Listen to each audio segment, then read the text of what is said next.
John stood on the edge of the field where smoke rose in dark lines. The ground was torn, the air carried the smell of fire, and broken machines lay scattered across the land. Beside him stood Claire, her uniform marked with dirt, her face hard but steady. Both waited for the arrival of the one sent to watch them, a man who carried no weapon but whose eyes searched for truth. The judge had been sent by the council of rulers who wished to learn about humanity. They had heard many things about human wars. Some called them savage, others called them clever, but no one agreed on what they truly were.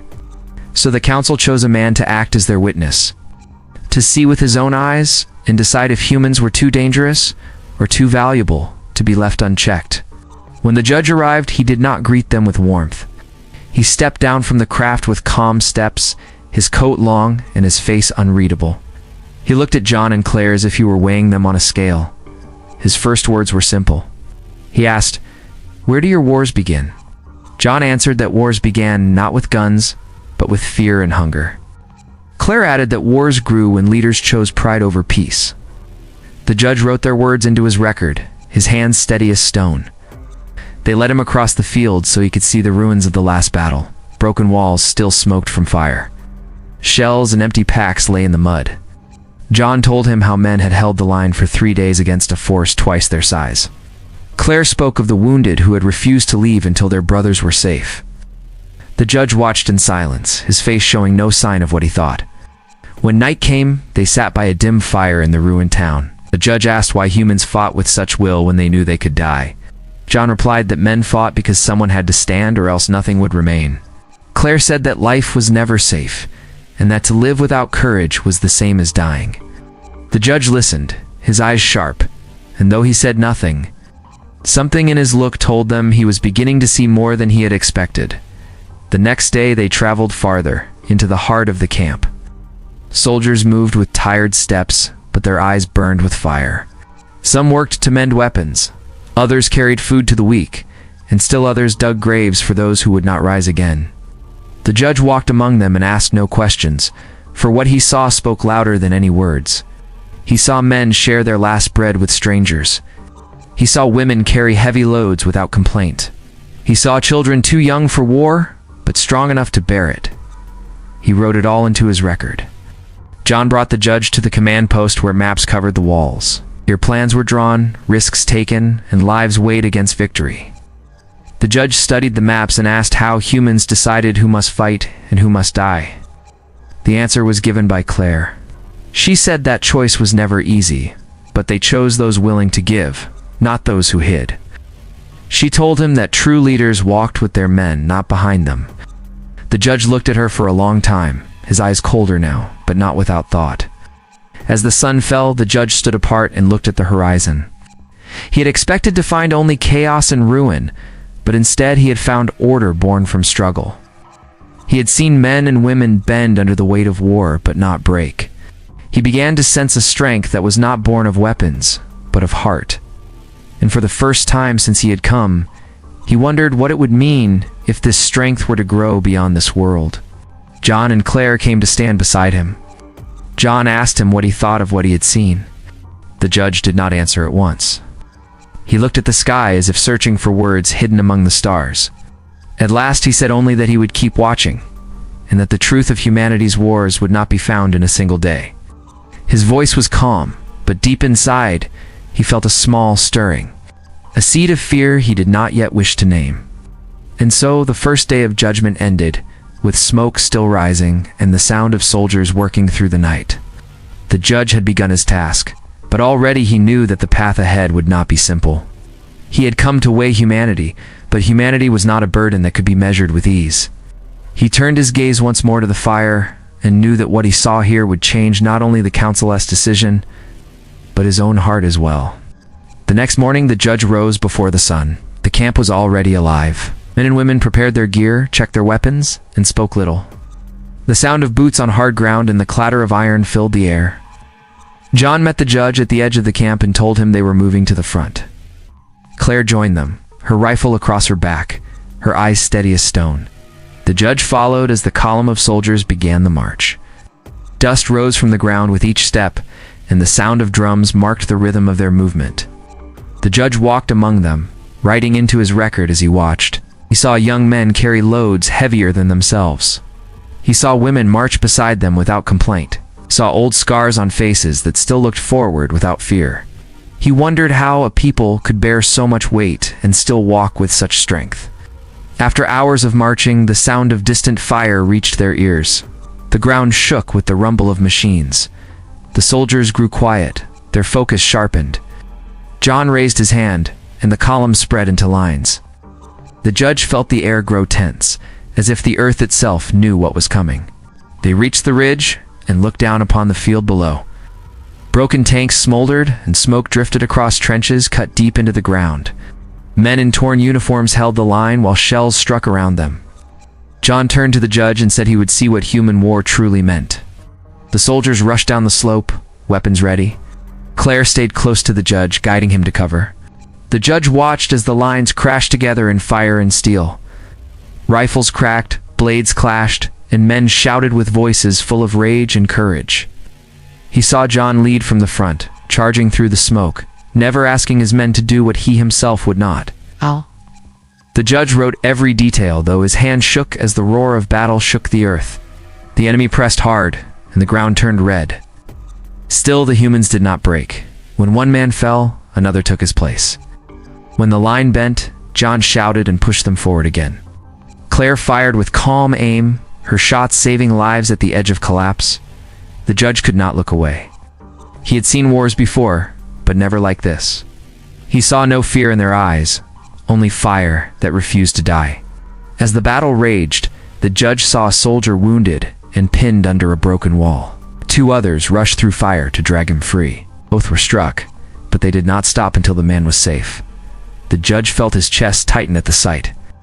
He asked Claire why they would risk their lives for one man when victory itself was not sure. She answered without turning her head.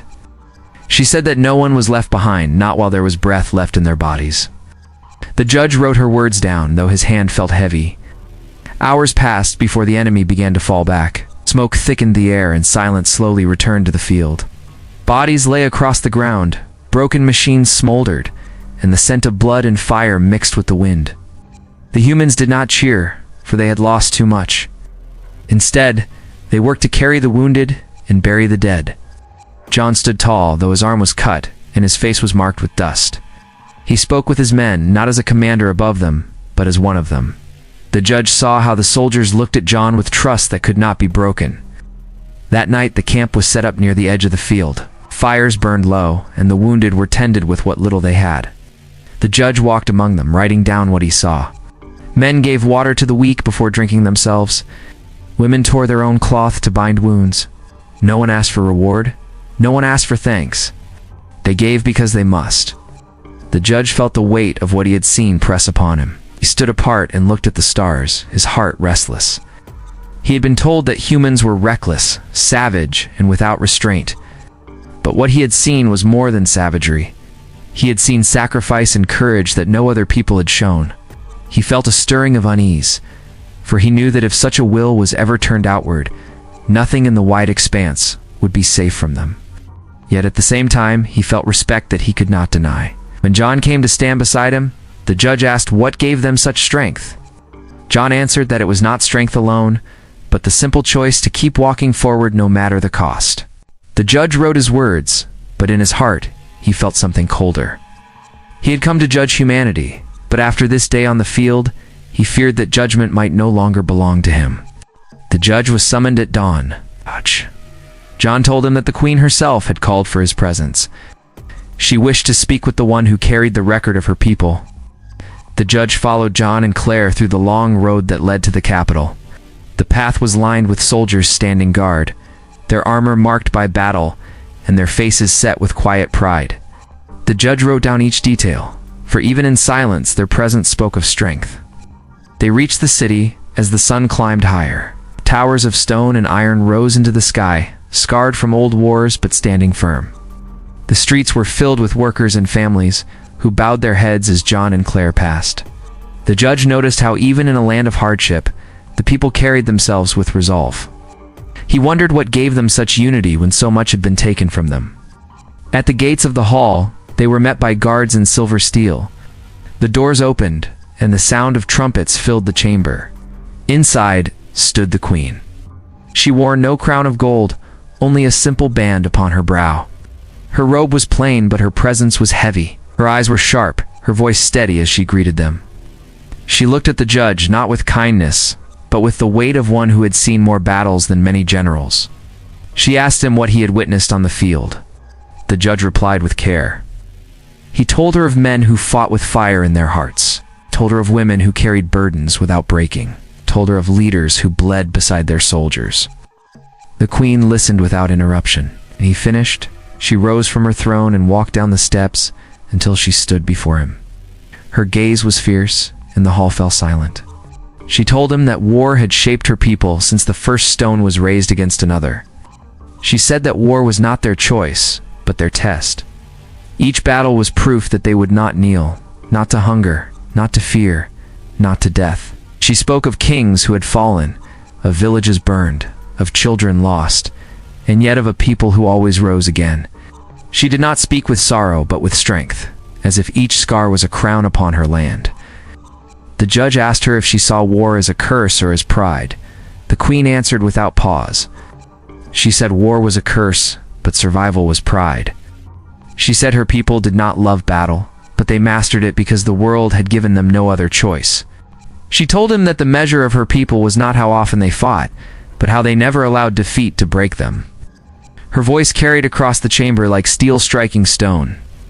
Claire stepped forward and spoke of the men who had fallen beside her. She said their names, one after another, each name heavy in the hall. John added his own, the names of leaders who had chosen to die with their men rather than flee. The queen bowed her head to honor each name, and the judge felt the weight of their unity press against his heart. He had seen armies before, but never a people who carried the memory of the dead like a banner. The queen turned to the judge and asked what judgment he had come to give. He did not answer at once. He looked around the hall at the faces of men and women who had bled for this land, and he felt words rise that he did not want to speak. At last he told her that he had seen strength unlike any he had known. He said he had seen loyalty that burned brighter than fire, but he also said that such strength frightened him, for if it was ever turned outward, none could stand against it.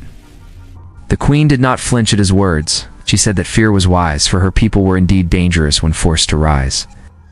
But she also said that danger was not their purpose.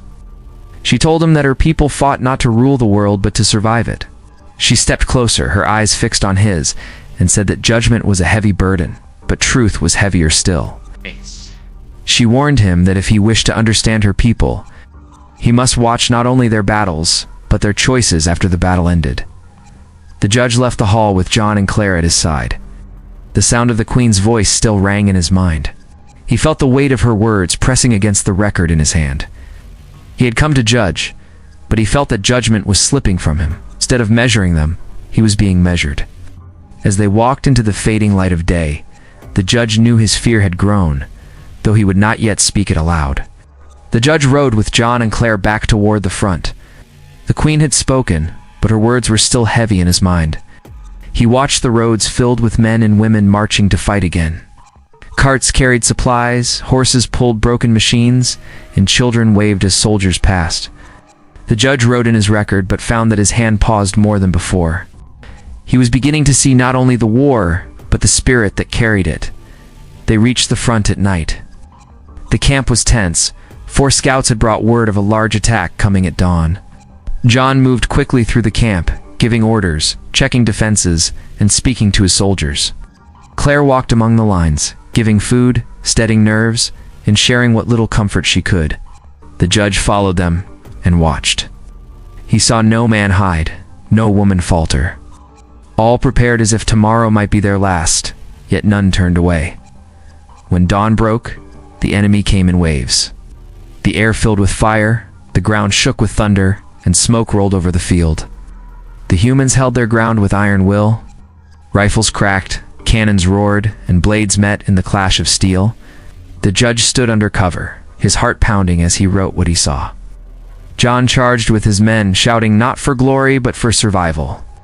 Claire fought at his side, her aim sure, her courage unshaken. The lines bent under the weight of the attack. Men fell, the ground grew red, and the sky shook with the roar of battle. The judge felt fear grip him, yet he could not look away. He saw men pull each other from fire. He saw women shield the weak with their own bodies. He saw commanders stand in the front when others would have fled. He wrote it all, his record filling with deeds that defied reason. In the heart of the battle, a breach opened. The enemy poured through, striking at the camp. John rushed to meet them, but the numbers were too great. He called for his men to fall back, but he himself stood in the gap. Claire ran to him, covering his side. Together they fought with a fury that seemed beyond human. The judge could not believe that two could hold against so many, yet they did. Still, the weight of the fight pressed harder. A moment came when John was struck down. He fell to one knee, blood marking his face. The enemy surged toward him. Without pause, Claire threw herself forward, her weapon blazing until it was empty. She drew her blade and stood over him, cutting down all who came near. The judge watched as she fought like fire itself, refusing to yield. But the cost was heavy. A blade struck her side, and though she kept fighting, her strength began to fade. The judge felt his breath catch as Claire fell at last. She knelt beside John, her face pale, but her eyes still steady.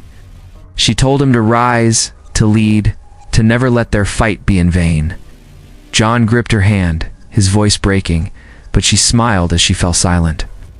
The judge wrote her last words into his record, though his hand trembled so hard he could barely see the page.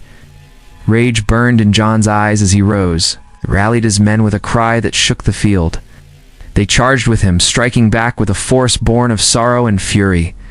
The breach closed, the enemy driven back step by step. The field turned into a storm of steel and fire, but the humans did not stop. When at last the attack broke and the enemy fell into retreat, the ground was littered with the fallen, and the camp stood scarred but unbroken. Night came again, but the fire in the camp was dim. Men spoke in hushed voices, mourning the ones they had lost. John sat apart, his face shadowed, the memory of Claire heavy in his eyes. The judge approached him but said nothing, for no words could ease such pain. Instead, he wrote in silence, his record now heavy with the cost of courage. The judge had seen death before, but not like this.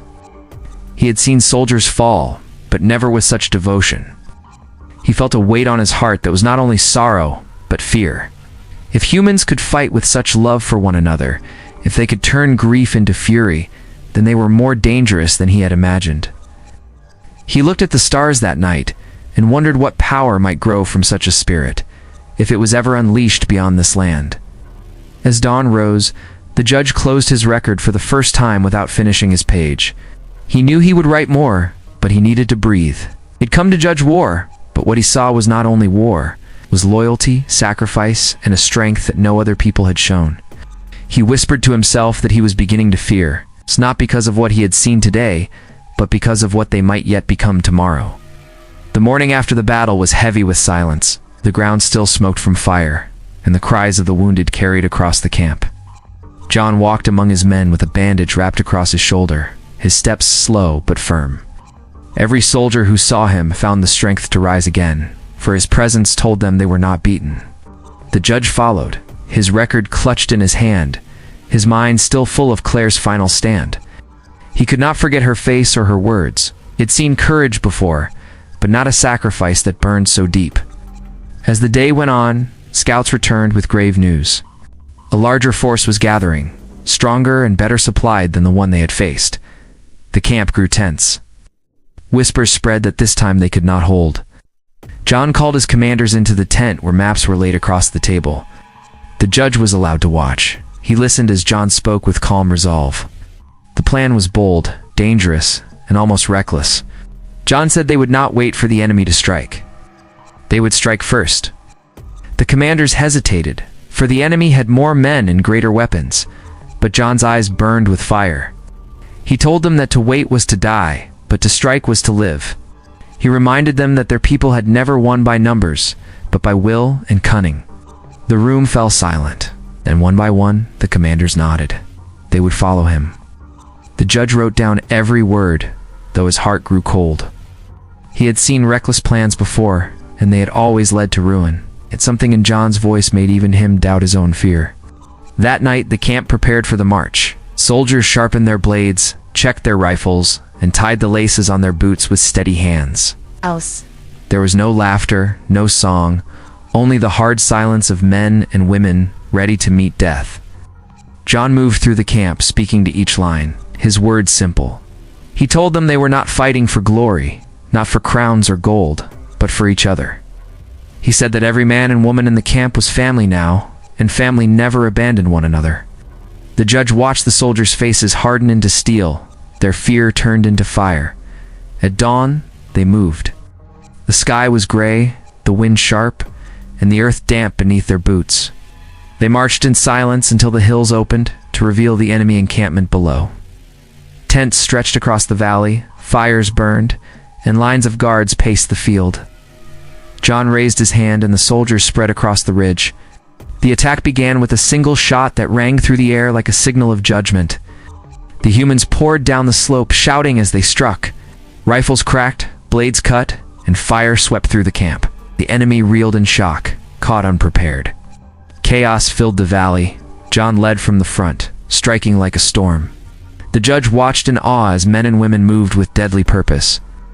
Using the land, the smoke, and the confusion to their advantage, they did not fight like a larger army, but like a pack of hunters. Each strike aimed to break, not only to wound. The enemy tried to rally, but each time they gathered, the humans struck at their heart and scattered them again. The judge wrote furiously, his record filled with fire and blood. He had seen wars fought with order and discipline, but this was something else. This was chaos bent into weapon, despair turned into strength. Began to understand what the queen had meant when she said survival was pride. These soldiers did not fear death. They feared only failing those beside them. The battle raged through the day until the valley was filled with smoke and ash. By nightfall, the enemy broke and fled, leaving their camp burning behind them. The humans stood bloody and scarred but victorious. The valley that had been filled with tents was now a graveyard of broken weapons and fallen men. John stood in the center, his sword marked with blood, his face set in grim silence. The soldiers did not cheer. They only stood together, their unity stronger than before. That night, the camp was quiet once more. The wounded were tended, the dead buried. John sat by the fire with his commanders, his voice low as he spoke of those they had lost. The judge sat apart, his record open on his knees. His hands shook as he wrote, could not believe what he had seen. The humans had turned despair into victory, weakness into power. He felt a chill creep through his chest. If this was what they could do when outnumbered, what would they become when they had the strength of numbers on their side? The judge looked at John, who sat with his men like a brother, not a king. He looked at the soldiers, who bound each other's wounds with hands that trembled but did not stop. He thought of Claire, who had given her life so that John could rise again. He closed his record and whispered to himself that he had come to judge, but what he had seen was something far greater than judgment. It was a force that could not be measured. For the first time, he feared not the end of humanity, but the rise of it. The council had waited long enough. The judge received the summons in the dark of night. The message was short. It was to send his record at once, with a final judgment on humanity. The words struck him heavy, for he knew what his record carried. He sat alone in the corner of the camp, the fire low, his book open before him. His hand shook as he read the pages he had filled. Each line told of fire, courage, sacrifice, and unyielding will. He knew that whatever he wrote next would shape the fate of John, the queen, and all their people. John found him there and sat across the fire. His arm was still bandaged from the last battle, but his eyes were sharp. He asked the judge what troubled him. The judge did not hide the truth. He told John that the council had sent him to weigh if humans were too dangerous to be allowed to rise. He said his record was already full of proof that they were both dangerous and unstoppable. John listened in silence, then asked him what he feared most. The judge replied that he feared what humanity could become if their strength spread beyond their world. John leaned forward and told him that fear was right, but truth was greater than fear. The next morning, the judge sent word that he wished to meet the queen once more before he gave his final words. She agreed, and he was brought into her hall. She stood tall as ever, her eyes steady. She asked if his task was done. The judge bowed his head and said it was, but that his choice was not easy. He told her that he had seen men die for each other, women fight with fury, and leaders bleed with their soldiers. He said no other people had shown him such power of spirit, but he also said that such power could one day shake the stars. The queen walked down from her throne and stood close to him. She told him that truth was never meant to be easy. She said that her people had lived too long under the shadow of death to fear it anymore. She told him that what he called dangerous was the same force that had kept them alive. She asked him if he would judge them for surviving. The judge could not answer. He looked at her and saw not only a queen but the weight of all her people standing behind her. When he left the hall, the camp was stirring again. Word had spread that the enemy was gathering once more. The judge saw soldiers preparing, though their bodies were weary and their faces drawn. Still they moved with the same resolve as before. He felt the weight of his decision pressing harder. He walked among them, listening to their voices, writing down their words. One man told him that he would fight so his son would see another dawn. A woman told him she would fight so her mother could live in peace. Each voice struck him deeper. They did not speak of conquest. They spoke only of survival and love. As the day closed, the judge wrote his final words into the record. He wrote that humans were dangerous, reckless, and born for war. He wrote that no other people turned suffering into strength with such speed. He wrote that they could never be underestimated, for even when broken, they rose again. But he also wrote that they fought not for power, but for one another. He warned the council that to strike against them would be to forge a weapon of fury greater than any the world had seen. He ended with a single line, "Humanity will rise, and none will stop them." That night, the judge sealed the record. He held it in his hands as if it carried not words but fire. He knew the council would read it and tremble. He knew they might act in fear, or they might step back in caution. Either way, the truth was written. He had done what he was sent to do, yet he felt no relief. He felt only a deeper unease, for he understood that humanity's story was far from done. John came to him before dawn. He asked if the record was complete. The judge nodded. John placed his hand on his shoulder and said that whatever he had written, the people would endure. The judge looked at him and saw no doubt, no fear, only certainty. As the horns sounded for battle once more, the judge realized he had not judged humanity. Humanity had judged him. And the verdict was clear. They were not only survivors of war, they were its masters. And in that mastery lay a future that even he could not imagine without fear. The morning sky was red with fire as horns called the soldiers to arms. The enemy had returned, stronger and more prepared. The judge stood at the edge of the camp, his sealed record hidden beneath his coat. He had finished his duty, but still he stayed. Something inside him would not let him leave before the battle began. He told himself he was only a witness, but he knew the truth. He could not look away from the story of these people. John stood before his soldiers. His face was pale from loss, his arms still bound from wounds, but his voice carried across the camp with iron weight. He told them this day would decide if their children lived or died. He told them they had faced worse and risen each time. His words burned into their hearts. The soldiers struck their weapons against their shields and shouted as one. The judge felt the ground tremble, not from war yet, but from the power of human will. The battle began at the ridge. The enemy poured forward in waves of iron and smoke. Cannons roared, rifles cracked, and the sky darkened with fire. John led from the front, as always, his blade shining in the storm. His soldiers followed him without pause, their cries tearing through the roar. The judge stood where he could see, his heart pounding as he wrote what he could. Each moment was a storm of fury and courage. The enemy pushed hard, breaking into the human lines. Men fell, women staggered, yet none yielded. The judge saw soldiers fight even as their bodies failed them. He saw wounded men crawl to load rifles for their brothers. He saw women throw themselves against enemies twice their size. He wrote until his hand could no longer keep up, and still the field burned with fury. His record was already complete, yet he kept writing as if the truth demanded more. At the center of the storm stood John. His sword rose and fell. His voice cried commands. His body never stopped moving. He was more than a commander. He was the fire that held them together. The enemy struck at him again and again, yet each time his men shielded him, refusing to let him fall. The judge saw in that moment that John was not leading alone. Every soldier there carried him, and he carried them. The battle raged for hours until the earth itself seemed to shake. The enemy had more men, more weapons, and more strength, but they lacked the heart that burned in the humans. Slowly, step by step, the tide began to turn. The humans pressed forward, driving the enemy back. The judge could not believe it. He'd seen armies collapse under less. But here, against all reason, a people born in struggle rose once more and forced the storm to break. By dusk, the enemy was broken. The field was littered with the dead. Smoke rose in thick lines, and the air carried the weight of sorrow and victory alike. The humans stood scarred and bloodied, but unbowed. John raised his sword high, not in triumph, but in grim promise that they would never fall. His soldiers lifted their voices not in song, but in the cry of survival. The judge felt his chest tighten. He had feared this day, and now it had come. The humans had faced the storm and turned it to dust.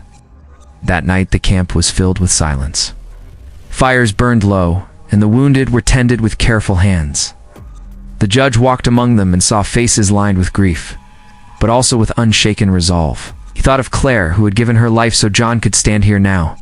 He thought of the queen, whose words had cut through him like steel. He thought of the council, waiting far away for his judgment. And he knew they would never understand what he had seen. No record could capture the full fire of humanity.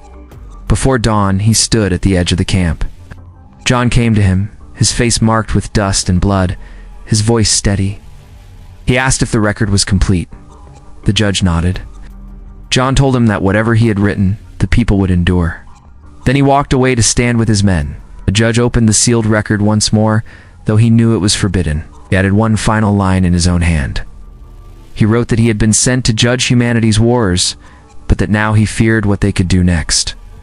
When the sun rose, the judge left the camp. He did not look back, for he knew what he had seen would follow him forever. He carried the record to the waiting ship, his steps heavy with the weight of truth. As the craft rose into the sky, he looked down at the land below, scarred but unbroken. He felt fear, not of their violence, but of their unyielding will.